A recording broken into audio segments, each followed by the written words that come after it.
محترم، نگہ بلند سخن دل نواز جاں پرسوز، نگہ بلند سخن دل نواز جاں پرسوز، یہی ہے رخت سفر میرے کارواں کے لیے۔ کسی بھی کارواں کی امامت و قیادت، کسی بھی ادارے کی سیادت اور اس کی رہبری کرنا بڑے دل اور جگر کا کام ہوتا ہے، اور مسلسل سے کام لینے والے حضرات ہی اس خطرناک وادی سے کامیاب گزرتے ہیں۔ ہم سب کے مخدوم زادہ حضرت مولانا مفتی محمد صالح صاحب دامت برکاتہم اس وقت موجود ہیں، اور سخن دل نواز نگہ بلند سخن دل نواز جاں پرسوز اس کے مکمل مصداق ہیں۔ اس وقت ہم سب حضرات ان کا خطاب سنیں گے۔ حضرت سے درخواست ہے۔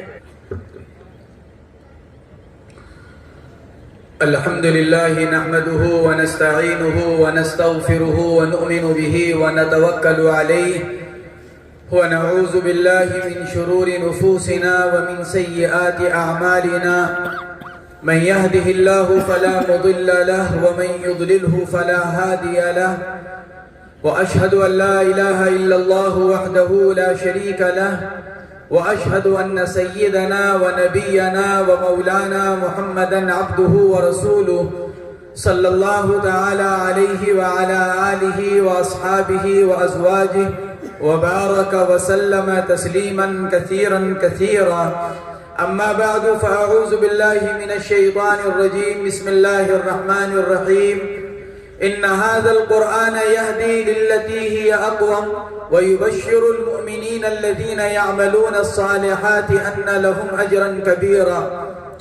وقال النبي صلى الله تعالى عليه وسلم خيركم من تعلم القرآن وعلمه أو كما قال عليه الصلاة والسلام. میرے عزیزوں، دوستوں، بزرگوں اور بھائیوں، سچی بات یہ ہے کہ آج کے اس پروگرام میں میری شرکت صرف حضرت مولانا علی حسن صاحب زیدہ مجدہ کے حکم فرمانے پر اور مولانا کے یہ فرمانے پر کہ یہ علاقہ سائے عبداللہ جی کا ہے۔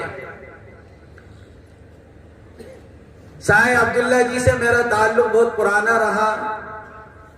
ان کی دعوت پر میں نے یہاں کے کئی سفر کیے، اور سائیں جی کے ساتھ میں تقریباً اس پورے علاقے میں گھوما ہوں پیدل۔ معلوم نہیں کہاں کہاں وہ مجھے لے کر گئے۔ سائیں جی کا نام سن کر مولانا علی حسن صاحب کی زبانی میں نے یہاں آنا اپنا قبول کیا، اور میرے لیے سعادت کی بات ہے کہ میں ان کے علاقے میں آیا۔ اللہ تبارک و تعالی حضرت سائیں جی کی مغفرت فرمائے، ان کے درجات کو بلند فرمائے، ان کو اعلیٰ علیین مرحمت فرمائے، اور ان کی دینی اور ملی خدمات کا اللہ تبارک و تعالی ان کو بہترین بدلہ مرحمت فرمائے، اور ہم سب کو اپنے بزرگوں کے نقش قدم پر چلنے کی توفیق بھی مرحمت فرمائے۔ میرے دوستوں، بزرگوں اور بھائیوں، مختصر سی بات عرض کرنی ہے قرآن پاک کے اوپر، اس لیے کہ ہم اور آپ یہاں پر قرآن ہی کی نسبت پر آئے ہیں۔ ہمیں جب یہ معلوم ہوا کہ ہمارے مدرسے کے بچوں کا قرآن پاک پورا ہو رہا ہے، آج ان کی دستار بندی ہے، بچیوں کا قرآن پاک پورا ہو رہا ہے، تو ہم اور آپ یہاں قرآن پاک کی نسبت پر آئے۔ میرے دوستوں، بزرگوں اور بھائیوں، اللہ تبارک و تعالی نے ہمیں جو قرآن مرحمت فرمایا ہے، وہ قرآن اللہ کا ایسا کلام ہے جو انسان کو اللہ تک پہنچانے والا ہے۔ قرآن پاک کی جو آیت میں نے پڑھی، ان ھذا القرآن یہدی للتی ہی اقوم، ترجمہ آیت شریفہ کا یہ ہے کہ یہ قرآن ہے جو ہدایت رہنمائی کرتا ہے اس راستے کی جو سیدھا ہے۔ علماء نے لکھا ہے کہ اقوم اس راستے کو کہا جاتا ہے جو آدمی کو منزل مقصود تک پہنچانے کا قریب کا ہوتا ہے، اور جس میں خطرات نہیں ہوتے، اور جس میں چلنے میں آدمی کو مشکل پیش نہیں آتی۔ اس راستے کو اقوم کہا جاتا ہے۔ میرے دوستو، بزرگوں اور بھائیوں، اللہ تبارک و تعالی نے اپنی ذات تک پہنچنے کا جو راستہ بنایا ہے وہ یہ قرآن کی شکل میں بنایا۔ جو آدمی اس راستے پر چلے گا وہ اللہ تک پہنچے گا۔ جو آدمی قرآن کو لے گا وہ اللہ کی رضا کو حاصل کرے گا۔ جو آدمی قرآن کے مطابق اپنی زندگی بنائے گا، جو آدمی قرآن پاک کی تلاوت کا اہتمام کرے گا، جو آدمی قرآن پاک اپنے گھر میں لے کر جائے گا، وہ اللہ تبارک و تعالی سے اس کی برکتیں بھی حاصل کرنے والا بنے گا، اس کی رحمتوں کو بھی حاصل کرنے والا بنے گا، اور اللہ تبارک و تعالی اس کو ہدایت بھی مرحمت فرمائیں گے۔ اس لیے کہ اللہ نے ہدایت قرآن کے اندر رکھی ہے۔ بڑے حضرت جی حضرت مولانا محمد الیاس صاحب رحمت اللہ علیہ فرمایا کرتے تھے، اللہ نے ساری انسانیت کی ہدایت قرآن کے اندر رکھی ہے۔ کوئی انسان دنیا کا ایسا نہیں ہے جس کو ہدایت قرآن کو چھوڑ کر مل جائے۔ جس کو ہدایت لینی ہے اس کو قرآن لینا ہوگا۔ جو ہدایت سے محروم ہوگا وہ وہی ہوگا جو قرآن کو چھوڑ دے گا۔ میرے دوستو، بزرگوں اور بھائیوں، آج اگر ہم اپنی زندگیوں کا جائزہ لیں اور اپنے بچوں کی زندگیوں کا جائزہ لیں، اپنے بچوں کو دیکھیں، اپنی بچیوں کو دیکھیں، خود اپنی زندگیوں کو دیکھیں، آج ہمارے اندر سے جو ہدایت نکل گئی اس کی وجہ یہ ہے کہ ہم نے قرآن کو چھوڑ دیا۔ جب مسلمان نے قرآن کو چھوڑا تو مسلمان ہدایت سے بھی محروم ہو گیا۔ جب مسلمان نے قرآن کو چھوڑا تو مسلمان عزت سے بھی محروم ہو گیا۔ جب مسلمان نے قرآن کو چھوڑا تو مسلمان دنیا کے اندر بھی کامیابی سے دور ہو گیا اور آخرت کے اندر بھی وہ اللہ کی کامیابی سے دور رہے گا۔ حضرات صحابہ کرام رضوان اللہ تعالی علیہم اجمعین نے اس قرآن کو مضبوطی سے پکڑا، اس قرآن کو اپنی زندگیوں میں وہ لے کر آئے، اس قرآن کے مطابق انہوں نے اپنی زندگی کو بنایا، اپنے اعمال قرآن کے مطابق بنائے، اپنے اخلاق قرآن کے مطابق بنائے، اپنے معاملات قرآن کے مطابق بنائے، اپنی معاشرت قرآن کے مطابق بنائی۔ اللہ نے مختصر تعداد ہونے کے باوجود دنیا کے اندر بھی عزت مرحمت فرمائی اور آخرت کے لیے بھی اللہ نے ان سے وعدہ فرمایا۔ اللہ نے دنیا کے اندر بھی ان کو کامیاب کیا اور آخرت کی کامیابی کا بھی اللہ نے ان سے وعدہ فرمایا۔ میرے دوستو، بزرگوں اور بھائیوں، اللہ اور اللہ کے رسول صلی اللہ تعالی علیہ وسلم کا یہ صاف اعلان ہے کہ اللہ نے امت محمدیہ کے تمام مسائل کا حل قرآن پاک کے اندر رکھا ہے، تمام مشکلات کا خاتمہ قرآن پاک کے اندر رکھا ہے، تمام عزتوں کے خزانے اللہ نے قرآن پاک کے ساتھ جوڑ کر رکھے ہیں۔ ہم یہ چاہتے ہیں کہ ہم کو عزت ملے تو میرے دوستو، بزرگوں اور بھائیوں، قرآن پر آنا ہوگا۔ اگر ہم یہ چاہتے ہیں کہ اس وقت جو حالات چل رہے ہیں ملک کے، دنیا کے، اس وقت جو حالات مسلمانوں کے ساتھ ہیں اس کی واحد وجہ کیا ہے؟ ہماری زندگیوں سے قرآن کا نکل جانا۔ ہم خود اپنے بارے میں دیکھیں، ہم میں سے کتنے ایسے ہوں گے جن کی پوری زندگی گزر گئی اور انہوں نے قرآن پاک کو کھول کر بھی نہیں دیکھا۔ پوری زندگی گزر گئی اور انہوں نے قرآن پاک کو نہیں پڑھا، قرآن پاک کو کبھی کھول کر نہیں دیکھا۔ اللہ کیا فرما رہے ہیں، اللہ کیا حکم دے رہے ہیں، اللہ تبارک و تعالی ہم سے کیسی زندگی کا مطالبہ کر رہے ہیں، نبی کریم علیہ السلام کی زندگی کیسی تھی اور آپ نے ہم سے کیسی زندگی کا مطالبہ کیا۔ آج کی اکثریت اس سے غفلت میں پڑی ہوئی ہے، اس لیے اللہ تبارک و تعالی نے مسلمانوں پر یہ حالات مسلط کر دیے۔ میرے دوستو، بزرگوں اور بھائیوں، ہم یہ عہد کریں، بس بات مجھے مختصر عرض کرنی ہے، آپ حضرات عصر سے بیٹھے ہوئے ہیں، بس بات یہ عرض کرنی ہے، ہم سب یہ عہد کریں کہ کہ اب تک ہماری جو زندگی قرآن کی طرف سے غفلت میں گزری ہے اور یقیناً گزری ہے، ہم میں سے کون ہے جو یہ دعویٰ کر سکے کہ میری زندگی اب تک غفلت میں نہیں گزری؟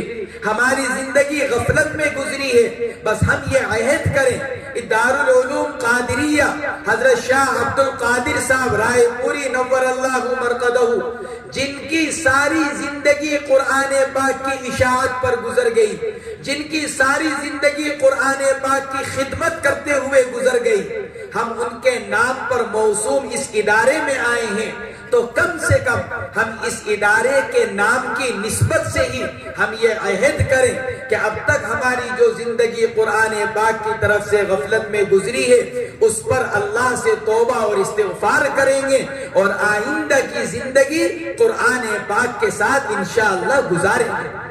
ہم میں سے جو بھائی قرآن پاک پڑھے ہوئے ہیں وہ روزانہ قرآن پاک کی تلاوت کا اہتمام کریں، روزانہ قرآن پاک پڑھیں۔ میرے دوستوں، بزرگوں، بھائیوں، اللہ تبارک و تعالی نے قرآن نازل کیا اور ساری برکتوں کے خزانے اللہ کے قبضے میں ہیں۔ اللہ نے نبی کریم علیہ السلام کے اوپر اس قرآن پاک کو نازل فرمایا۔ حضور پاک علیہ السلام اللہ تبارک و تعالی کی طرف سے آنے والی تمام برکتوں کو تقسیم کرنے والے ہیں۔ حضرت جبرائیل امین کے واسطے سے یہ قرآن پاک آیا۔ جبرائیل تمام فرشتوں میں سب سے ممتاز حیثیت رکھنے والے، اور رمضان المبارک کے مہینے میں اس قرآن پاک کا نزول ہوا، اور رمضان کا مہینہ برکتوں والا، اور خود یہ قرآن سارا کا سارا برکتوں والا۔ وَهَذَا ذِكْرٌ مُبَارَكٌ أَنزَلْنَاهُ، یہ برکتوں والا ذکر ہم نے اتارا ہے، یہ برکتوں والی کتاب ہے جس کو اللہ نے اتارا ہے۔ میرے دوستوں، بزرگوں اور بھائیوں، آج ہماری زندگیوں سے برکت نکل گئی، آج ہمارے گھروں سے برکت نکل گئی، آج ہماری کمائیوں سے، تجارتوں سے، دکانوں سے برکت نکل گئی، آج ہمارے وقت کے اندر سے برکت نکل گئی، کیونکہ ساری برکتوں کا خزانہ قرآن تھا۔ ہم نے قرآن کو اپنی زندگی سے نکال دیا، ہم نے اپنی زندگی سے قرآن کو نکالا، اللہ نے ہماری زندگی سے برکت کو نکال دیا۔ آج ہم بزرگوں کے پاس جاتے ہیں دعائیں کرانے کے لیے، آج ہم علماء کے پاس جاتے ہیں، مشائخ کے پاس جاتے ہیں، تعویذ باندھتے ہیں، وظیفے پڑھتے ہیں تاکہ گھروں میں برکت آ جائے، کمائیوں میں برکت آ جائے، دکان میں برکت ہو جائے۔ میرے دوستوں، بزرگوں اور بھائیوں، برکت حاصل کرنے کا تو بہت آسان نسخہ ہے۔ خود نبی کریم علیہ السلام کا ارشاد ہے، تبرک بالقرآن فإنہ کلام اللہ غیر مخلوق۔ جس کو برکت حاصل کرنی ہو قرآن سے برکت حاصل کرے۔ تبرک بالقرآن، نبی کریم علیہ السلام فرما رہے ہیں تبرک بالقرآن، برکت حاصل کرو کس سے؟ قرآن پڑھ کر۔ برکت حاصل کرو قرآن پر عمل کر کر، برکت حاصل کرو قرآن کے مطابق اپنی زندگی کو بنا کر، اس لیے کہ قرآن اللہ کا کلام ہے، قرآن اللہ کے اندر سے نکل کر آیا ہے۔ جیسے ہم بولتے ہیں، میں بول رہا ہوں، میرے اندر سے الفاظ نکل کر آ رہے ہیں، زبان سے الفاظ نکل رہے ہیں، قرآن اللہ کے اندر سے نکل کر آنے والا کلام ہے۔ اندازہ لگائیے، جو کلام اللہ کے اندر سے نکل کر آیا ہو اس کلام کے اندر کتنی طاقت ہوگی، اس کلام کے اندر کتنا اثر ہوگا، اور اس کلام کے اندر کتنی برکتیں ہوں گی، اور اس کلام کے اندر کتنی نورانیت ہوگی۔ اس لیے میرے دوستوں، بزرگوں اور بھائیوں، ہم میں سے جو قرآن پڑھے ہوئے ہیں وہ یہ عہد کریں کہ میں روزانہ انشاءاللہ ایک پارہ قرآن پاک کا پڑھوں گا۔ ہمارے شیخ حضرت مولانا محمد یونس صاحب رحمت اللہ علیہ اپنے پاس آنے والے ہر انسان سے سب سے پہلا سوال یہ فرمایا کرتے تھے، قرآن پڑھے ہوئے ہو کہ نہیں؟ اگر وہ یوں کہتا کہ میں قرآن کا حافظ نہیں ہوں تو فرماتے تھے اچھا روزانہ ایک پارہ پڑھا کرو، اور اگر وہ یوں کہتا کہ جی میں قرآن پاک کا حافظ ہوں تو فرمایا کرتے تھے روزانہ 3 پارے پڑھنے کا اہتمام کرو۔ اس لیے ہم سب یہ عہد کریں کہ انشاءاللہ ہم میں سے جو قرآن پڑھے ہوئے ہیں روزانہ قرآن پاک کی تلاوت کریں. میرے دوستو، بزرگوں اور بھائیوں، جب ہم اپنے گھروں میں قرآن پاک کی تلاوت کریں گے ہمارے گھروں میں برکت آئے گی، ہمارے گھروں میں اللہ کی رحمتوں کا نزول ہوگا، ہمارے گھروں کے اندر پیار محبت آئے گا.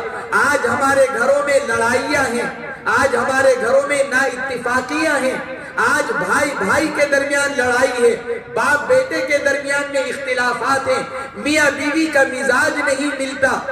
میرے دوستو، بزرگوں اور بھائیوں، قرآن پاک پڑھنے کی برکت سے اللہ تبارک و تعالی آپس میں محبت مرحمت فرمائیں گے، آپس میں اتفاق مرحمت فرمائیں گے، اور آپس کی نا اتفاقی کو اور آپس کے اختلافات کو اللہ تعالیٰ قرآن پاک کی تلاوت کی برکت سے اللہ تعالیٰ دور فرما کر برکت مرحمت فرمائیں گے.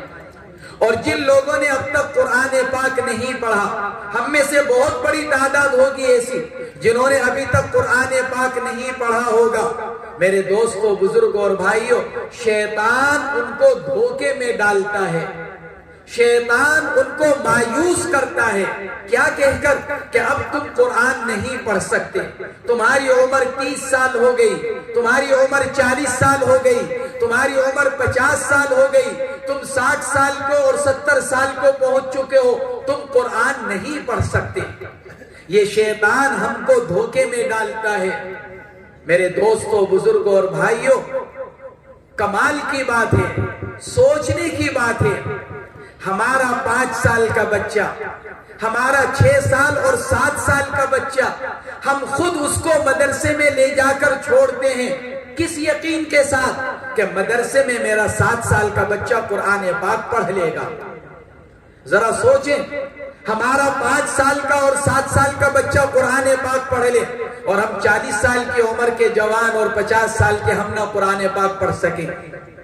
کیا ایسا ہو سکتا ہے؟ جو بچہ قرآن پاک پڑھ سکتا ہے، جس قرآن کو 6 سال کا بچہ حفظ کر سکتا ہو، جس قرآن کو 7 سال کا بچہ حفظ کر سکتا ہو، کیا 60 سال کا اور 50 سال کا پورا انسان نہیں پڑھ سکتا؟ قرآن دنیا کی سب سے آسان کتاب ہے. یاد کرنے کے اعتبار سے، پڑھنے کے اعتبار سے دنیا کی سب سے آسان کتاب یاد کرنے کے اعتبار سے قرآن پاک ہے. اللہ کا وعدہ ہے وَلَقَدْ يَسَّرْنَا الْقُرْآنَ لِلذِّكْرِ فَهَلْ مِن مُدَّكِرٍ. بہت سے مطلب اس کے بیان کیے ہیں علماء نے. ایک مطلب علماء نے اس کا یہ لکھا ہے، ہم نے قرآن پڑھنے کے لیے، یاد کرنے کے لیے، حفظ کرنے کے لیے آسان کر رکھا ہے. ہے کوئی پڑھنے والا، ہے کوئی یاد کرنے والا، ہے کوئی قرآن کو حفظ کرنے والا؟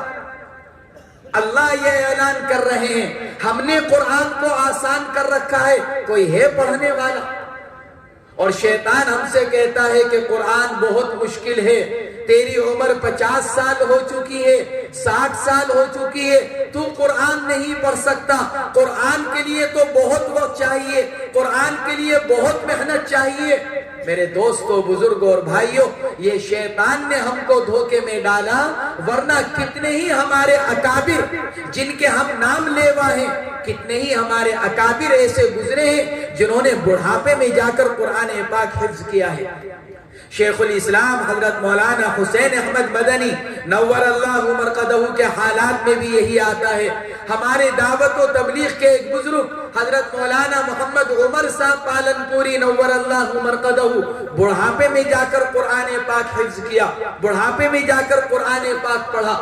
میرے دوستو، بزرگوں اور بھائیوں، جب دنیا بڑھاپے کے اندر قرآن پاک پڑھ سکتی ہے، 50 سال کی عمر میں جا کر جب لوگ قرآن پاک حفظ کر سکتے ہیں، تو پھر ہم اور آپ 70 سال کی عمر میں اور 50 اور 60 سال کی عمر میں کیوں قرآن پاک نہیں پڑھ سکتے؟ بے شک پڑھ سکتے ہیں. میں عرض کرتا ہوں، افسوس اس بات پر نہیں ہے کہ ہم نے 50 سال کی عمر میں قرآن نہیں پڑھا، افسوس اس بات پر ہے ہم نے 50 سال کی عمر میں قرآن پڑھنے کی کوشش نہیں کی، ہم نے قرآن سیکھنے کی کوشش نہیں کی، ہم نے اس کی فکر نہیں کیا. افسوس اس پر ہے، افسوس اس پر نہیں ہے کہ ہم نے قرآن نہیں پڑھا.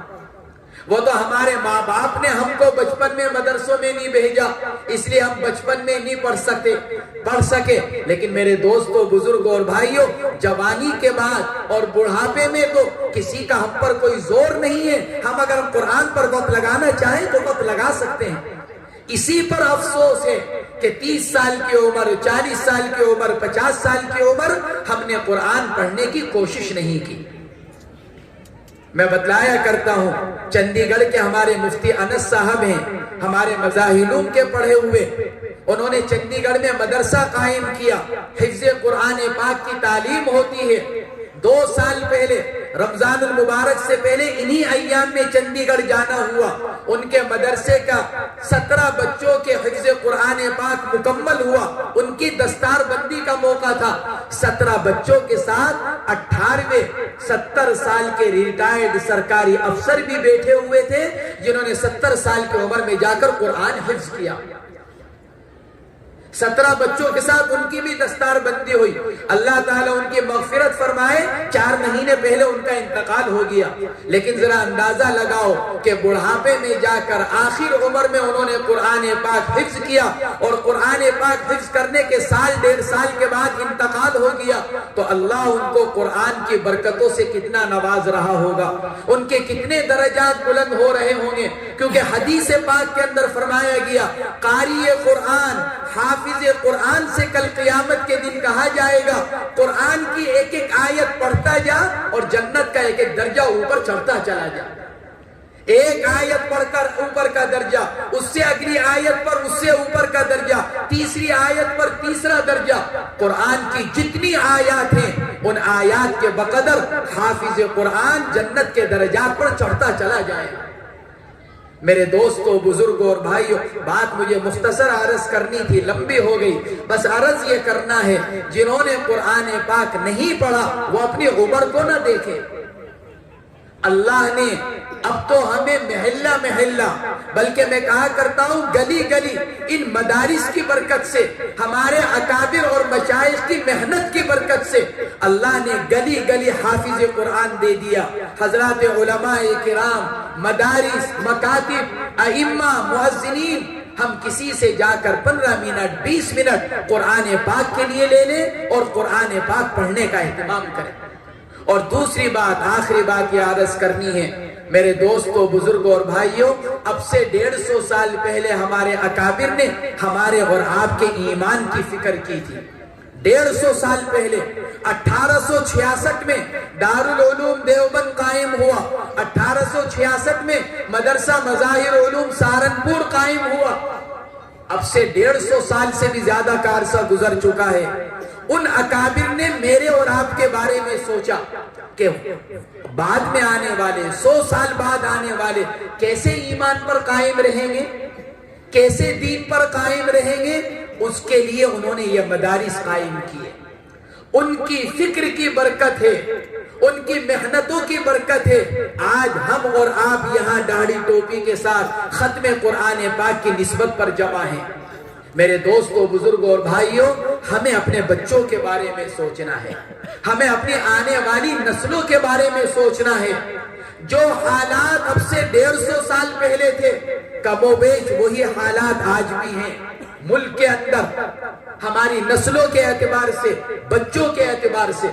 میرے دوستوں، بزرگوں اور بھائیوں، ہمیں اپنی نسلوں کے بارے میں سوچنا ہے۔ اگر ہم یہ چاہتے ہیں کہ 20-30 سال بعد آنے والی ہماری نسل ایمان پر قائم رہے، دین پر قائم رہے، تو میرے دوستوں، بزرگوں اور بھائیوں، ان مدارس کے ذریعے سے آپ اپنے بچوں کو قرآن پڑھوائیں، ان مدارس کے ذریعے سے آپ اپنے بچوں کو دین کی تعلیم دلوائیں۔ اللہ جزائے خیر دے ہمارے قاری صاحب کو، قاری رفاقت، قاری حنیف صاحب، جو مدرسے کے یہاں کے ذمہ دار، قاری فریاد علی صاحب، اللہ ان کو بہت جزائے خیر مرحمت فرمائے اور ان کی ہمتوں کو اور بلند کرے۔ انہوں نے آپ حضرات کے بچوں کے لیے یہ مدرسہ قائم کیا۔ میں نے کل عرض کیا تھا ایک جگہ، بچہ میرا ہے، بیٹا میرا ہے، بیٹی میری ہے، بچی میری ہے، اس کی ذمہ داری کس پر ہے؟ میرے اوپر ہے۔ بچہ میرا ہے، بچی میری، اس کی دنیا کی ذمہ داری بھی میرے اوپر، اس کی آخرت کا ذمہ دار بھی میں، اس کی دنیا کا ذمہ دار بھی میں۔ اپنے بچے کو قرآن پڑھانا میری ذمہ داری، اپنے بچے کو دین دینا میری ذمہ داری۔ اللہ جزائے خیر دے قاری صاحب کو، مدارس والوں کو، انہوں نے ہماری اور آپ کی ذمہ داری اپنے سر لے رکھی ہے۔ ذمہ داری تو میری اور آپ کی ہے، اپنے بچوں کو دین دینا، اپنے بچوں کو قرآن دینا۔ ان مدرسے والوں نے ہماری ذمہ داری کو اپنے سر لے لیا۔ یہ کیا کہتے ہیں؟ آپ کی ذمہ داری ہم لیتے ہیں، آپ اپنا بچہ ہمیں دے دیجیے۔ آپ تو صرف اپنا بچہ دے دیں، آپ کی ذمہ داری کو آپ سے بہتر پورا کر کر دکھلائیں گے۔ آپ کے بچے کو ہم قرآن بھی دیں گے، آپ کے بچے کو دین کی تعلیم بھی دیں گے، اور آپ کے بچے کو دنیاوی تعلیم بھی دے دیں گے۔ میرے دوستو، بزرگوں اور بھائیوں، ہم ان مدرسے والوں پر احسان رکھتے ہیں، حالانکہ ان مدرسے والوں کا ہم پر احسان ہے۔ ہم ان کے اوپر احسان رکھتے ہیں، ہم نے آپ کا تعاون کیا، ہم نے آپ کی امداد کی۔ میرے دوستو، بزرگوں اور بھائیوں، ان مدرسے والوں کا ہم پر احسان ہے۔ اگر یہ مدرسہ نہ کھولتے، اگر یہ ان چٹائیوں پر اور بوروں پر بیٹھ کر نہ پڑھاتے، میرے اور آپ کے بچوں کو قرآن نہ ملتا، میرے اور آپ کے بچوں کو دین نہ ملتا، میرے اور آپ کے بچوں کو دین کا علم نہ ملتا۔ اس لیے میرے دوستوں، بزرگوں اور بھائیوں، جہاں تک ہو سکے ہم اپنے ان مدرسوں کو تعاون دیں اور اپنے ان مدرسوں کو مضبوط کریں۔ جتنا ہم اپنے ان مدرسوں کو مضبوط کریں گے، یقین رکھیے 50 سال بعد آنے والی ہماری نسل بھی ایمان پر قائم رہے گی انشاءاللہ۔ اگر ہمارے یہ مدارس مضبوط رہے، اگر ہمارے بچوں کی تعلیم کا سلسلہ ان مدرسوں سے قائم رہا، 50 سال بعد آنے والی ہماری نسل، 100 سال بعد آنے والی ہماری نسل ایمان پر قائم رہے گی، دین پر چلنے والی رہے گی، اور ان کی زندگی میں دین باقی رہے گا۔ اور اگر خدا نہ خواستہ اگر ہم نے ان مدرسوں کو اپنا تعاون نہیں دیا، سب سے بڑا تعاون اپنے بچوں کو پڑھنے کے لیے بھیجنا، اپنی بچیوں کو پڑھنے کے لیے بھیجنا، یہ ہمارا مدرسے کا سب سے بڑا تعاون ہے۔ اب اپنے بچوں کو پڑھنے کے لیے بھیجیں۔ اگر ہم نے اپنے مدرسوں کو یہ تعاون نہیں دیا اور ہم اپنے بچوں کو غیروں کے اسکول اور کالج میں بھیجتے رہے، تو میرے دوستوں، بزرگوں اور بھائیوں، مدرسے والوں کا کوئی نقصان نہیں ہے۔ مدرسے والے آج ہیں، کل نہیں ہوں گے، کیونکہ موت سب کو آنی ہے۔ لیکن میرے دوستوں، بزرگوں اور بھائیوں، اگر ہم نے اپنے بچوں کو ان مدرسوں کے ذریعے سے دین کی تعلیم نہیں دی، ہمارا اپنا نقصان ہے۔ 100 سال 50 سال بعد آنے والی ہماری نسلیں، اللہ حفاظت فرمائے، اللہ حفاظت فرمائے، کہ معلوم نہیں کہ پھر وہ ایمان پر باقی ہوں گی کہ نہیں، ایمان پر قائم رہ سکیں گی کہ نہیں۔ اس لیے میرے دوستوں، بزرگوں اور بھائیوں، یہ تو اللہ کے احسان ہے کہ آپ کے اس مدرسے میں قرآن پاک کی بھی تعلیم اور 10ویں کلاس تک عصری تعلیم کا نظم اور پھر آگے کا نظم بتلا رہے ہیں ماشاءاللہ قاری صاحب۔ اس لیے ہم سب اپنا تعاون اس مدرسے کو دیں۔ ہمارا پورا علاقہ ایک جان ہو کر، ایک فکر ہو کر، ایک ذہن ہو کر قاری صاحب کا ایسا تعاون کرے، اس مدرسے کا ایسا تعاون کرے۔ کیونکہ میں یہ بات اس لیے عرض کر رہا ہوں، آپ کا تعاون قاری صاحب کے لیے نہیں ہے، آپ کا اپنا تعاون آپ کے اپنی نسلوں کے لیے ہے، آپ کے اپنے علاقے کے لیے ہے، آپ کے اپنے آنے والی اولاد کے لیے ہے۔ آپ قاری صاحب کا تعاون نہیں کر رہے ہیں، آپ اپنی نسلوں کے ایمان کی بقا کے لیے تعاون دے رہے ہیں، آپ اپنے بچوں کے ایمان کی حفاظت کے لیے تعاون کر رہے ہیں۔ اس لیے میرے دوستوں، بزرگوں اور بھائیوں، جہاں تک ہو سکے ہم اپنے ان مدارس کو مضبوط کریں، ان کو اپنا تعاون دیں۔ سب سے بڑا تعاون یہ کہ ہم اپنے بچوں کو پڑھنے کے لیے بھیجیں، اپنی بچیوں کو پڑھنے کے لیے بھیجیں، اور ہمارا پیسہ ان مدرسوں کے اوپر لگے۔ اس لیے کہ پیسے کا کام خرچ ہونا ہے، پیسہ کہیں نہیں رکتا۔ آج آپ کے ہاتھ میں ہے، کل کو دوسرے کے ہاتھ میں ہوگا، پرسوں کو تیسرے کے ہاتھ میں ہوگا۔ بہترین روپیہ وہ ہے جو اللہ کے دین پر لگ جائے، بہترین روپیہ وہ ہے جو دین کی تعلیم پر خرچ ہو جائے، بہترین روپیہ وہ ہے جو ہمارے بچوں کے ایمانی اور دینی تربیت کے اوپر لگ جائے۔ اس لیے میرے دوستوں، بزرگوں اور بھائیوں، اللہ آپ حضرات کو جزائے خیر دے۔ آپ حضرات کے تعاون سے ہی یہ شکل نظر آ رہی ہے۔ اب تک بھی آپ ہی حضرات کا تعاون رہا ہے، لیکن آئندہ آپ اہتمام کریں، کوشش کریں، جتنا ہم نے اب تک اس مدرسے کو تعاون دیا ہے اس سے 100% اور زیادہ ہم انشاءاللہ اپنے اس مدرسے کو تعاون دیں گے، تاکہ یہ مدرسہ ایک مرکز بن جائے، دینی تعلیم کا ایک مرکز بن جائے، ہمارے بچوں اور بچیوں کے ایمان کے حفاظت کا یہ مرکز بن جائے، ہماری آنے والی نسلوں کے ایمان کی حفاظت کا۔ اللہ تبارک و تعالی آپ حضرات کے اس ادارے کو قبول، حفظ قرآن مکمل ہوا ان کے ماں باپ کو قبول فرمائے، ان کے اساتذہ کو قبول فرمائے اور اس ادارے کو قبول فرمائے۔ دن دوگنی رات چوگنی ترقیات سے اللہ تبارک و تعالی ادارے کو اللہ تعالی ترقیات مرحمت فرمائے، اور تمام شرور و آفات سے اور تمام ظاہری اور باطنی فتنوں سے اللہ تعالی حفاظت فرمائے۔ وآخر دعوانا الحمدللہ رب العالمین۔